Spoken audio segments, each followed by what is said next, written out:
ঠাকুর, বাপ মা মরা এই মেয়েটাকে তুমি রক্ষা করো ঠাকুর।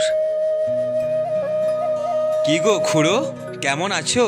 আরে এটা আমাদের কানাইয়ের মেয়ে না? ভারী মিষ্টি হয়েছে তো। ওকে নিয়েই তো আমার বড় চিন্তা।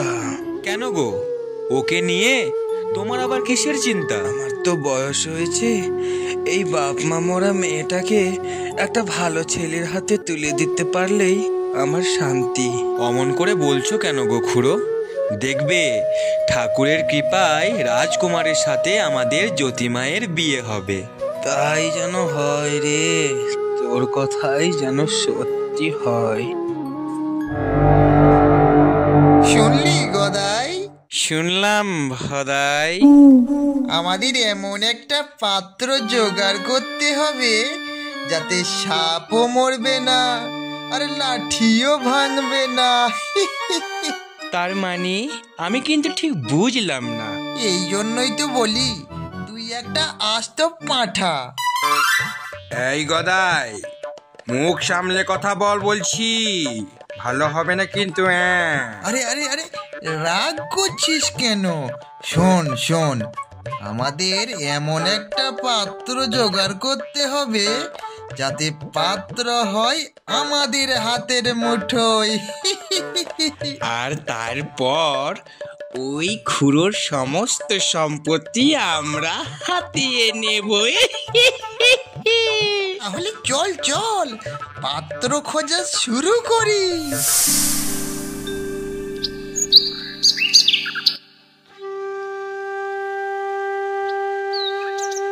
কই গো খুড়ো, বাড়িতে আছো নাকি? কে? ও গদাই ভদাই, তোরা আয় আয়। হ্যাঁ গো খুড়ো, আমরা আমাদের জ্যোতিমায়ের বিয়ের সম্বন্ধে এনেছি গো। ও তা আয় আয়, তোরা আয় ঘরে আয় দেখি।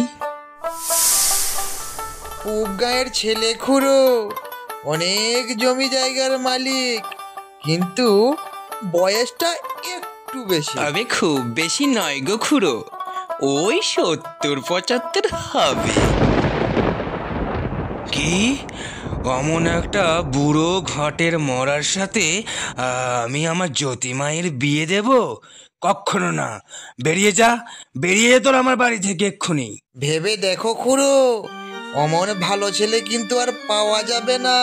আর তাছাড়া এই গরিব ঘরের মেয়েকে কেই বা বিয়ে করবে গো খুড়ো? আহারে, আমাদের জ্যোতিমায়ের কপালে কি যে আছে। চল ভদাই। তবে চল রে গদাই।